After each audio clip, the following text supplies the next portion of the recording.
they all say.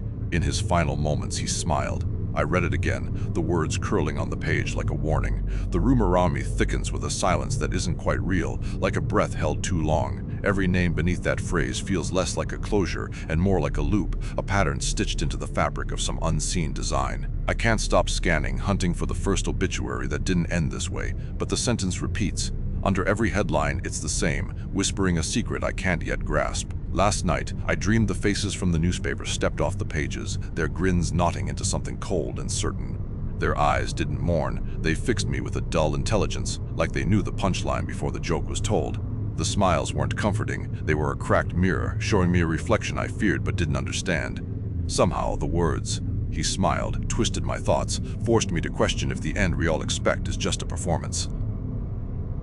The unease coils tighter, and the feeling of being watched creeps up my spine without a single sound. I found a bruise on my wrist this morning, purple, spreading like ink under pale skin.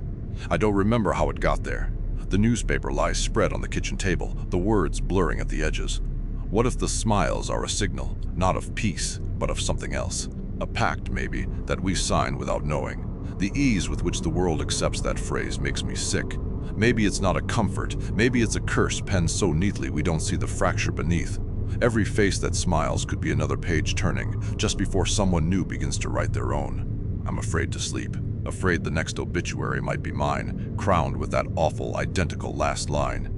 The silence in the house presses close, and the newspaper's ink smells of cold warning. I want to tear the pages, to stop the story, but the words are etched into the day. Smiling, they say. Always smiling. Maybe the real horror is that I understand too well what they mean now. How easily we smile before the fall.